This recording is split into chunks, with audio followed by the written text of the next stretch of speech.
జనాలు రోజు రోజుకి పిచ్చోళ్ళలాగా బిహేవ్ జేస్తున్నారు. అస్సలు సివిక్ సెన్స్ అనేదే లేదు. ఫ్యానిజం ఉండాలి. కానీ మితిమీరిన ఫ్యానిజం అస్సలుండకూడదు. 'రామ్ చరణ్' గారు ఆయన బేబీని చూడ్డానికి ఆయన హాస్పిటల్‌కెళ్తే అసలు ఈ ఫ్యాన్స్ గోలేంటో నాకర్థం కావట్లేదు. ఏ ప్లేస్‌కెళ్ళినా ఫ్యాన్స్ ఇలాగే ఎళ్ళిపోతుంటారా? ఆయన చేతిలో చిన్న పాప ఉంది. ఆమెకి ఊపిరన్నా ఆడతదా అంతమందిలో అసలు? ఎందుకంత మీద మీద పడిపోవాలి? అదేమన్నా ప్రీ రిలీజ్ ఈవెంటా? చుట్టూ ఆయనకి బౌన్సర్స్ కూడా లేరు. అలాంటి టైంలో అంత మీద మీద పడితే ఆ పాపకేమన్నా అయితే? వాళ్ళెప్పటినుంచో ఆమెకి ప్రైవసీ మెయింటైన్ చేస్తున్నారు. ఆ పాప ఫేస్ ఎక్కడ రివీల్ గాకుండా చూసుకుంటున్నారు. కానీ ఈరోజు ఏమైంది? అసలెందుకంత ఫ్యానిజం? అంత పిచ్చెందుకు? ఇది అస్సలు చాలా చెత్తగా బిహేవ్ చేస్తున్నారు జనాలు రోజు రోజుకి. ఇది మూర్ఖత్వం అనాలసలు. ఫ్యానిజం గాదు. రీసెంట్‌గానే 'నిధి అగర్వాల్' గారి కేస్‌లో అలా చేశారు. అది నిజంగా చెప్పాలంటే అది సేమ్ సివిక్ సెన్స్ గురించే. కానీ కాంట్రోవర్సీ క్రియేట్ చేసి దాన్ని మళ్ళీ ఉమెన్ క్లాతింగ్ అని ఎక్సెట్రా, ఎక్సెట్రా అని అది వేరేలాగా పోట్రే చేశారు. ఇప్పుడేంటి ఈయన మెన్నే గదా! Same thing. అక్కడ జరిగింది, ఇక్కడ జరిగింది అదే. అదే మెయిన్ థింగ్. సివిక్ సెన్స్ అనేది మ్యాటర్. ఆమె ఏం వేసుకుందనేది కాదు. అది ఎలా ఉన్నా సరే జనాలు దూరంగా ఉండాలి. ఫ్యాన్స్ అయితే అడ్మైర్ చేయాలి దూరం నుంచి.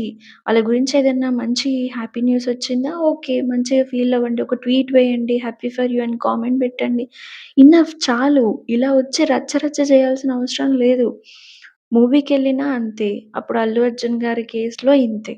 ఓకే. గవర్నమెంట్ నుంచి కొంచెం ఇష్యూ ఉందని, అది ఇదని, పోలీస్ సెక్యూరిటీ అని ఏదో అన్నారు. స్టంప్ యాడ్ అయింది. కానీ జనాలకు తెలియాలి గదా! సివిక్ సెన్స్ అని చిన్న పిల్లల్ని తీసుకొనెళ్ళడం. జరిగేవి జరుగుతున్నాయి. కానీ అది ఆ హీరో మీదకో, సిట్యుయేషన్ మీదనో దేని మీదనో ఎళ్తున్నారు. కానీ మన రెస్పాన్సిబిలిటీ అనేది ఏమి ఆలోచించట్లేదు. Same goes with RCB match. Win అయిన తర్వాత జనాలు తండోపతండాలుగా ఎళ్లారు. సేమ్ ఫ్యానిజం తోటి. దట్ టూ బెంగుళూరు అంటే ఇంకెలా ఉంటుంది ఇయర్స్ తర్వాత గెలిచినప్పుడు. అది జనాలకు కూడా ఉండాలి. మొత్తం అవతల వాళ్ళ మీద రెస్పాన్సిబిలిటీ వదిలేయడం గాదు. మన రెస్పాన్సిబుల్‌గా మనం ఏం చేయాలో అది చేయాల్సిందే. వాళ్ళ పెర్ఫార్మన్స్ నచ్చిందా? వాళ్ళని అప్రిషియేట్ చేయండి. వాళ్ళు ఇన్ పర్సన్ యాస్ ఎ పర్సన్‌గా మీకు నచ్చారా? వాళ్ళు చేసే పనులు కానీ, అలాంటివి నేర్చుకోవడానికి ట్రై చేయండి. మంచి పనులు మీరు గూడా చేయండి. చాలు అంతవరకు. ఇంత మీద మీద పడిపోయి ఇంత చేయాల్సిన అవసరం లేదు. వాళ్ళ పిక్చర్స్ ఒస్తాయి.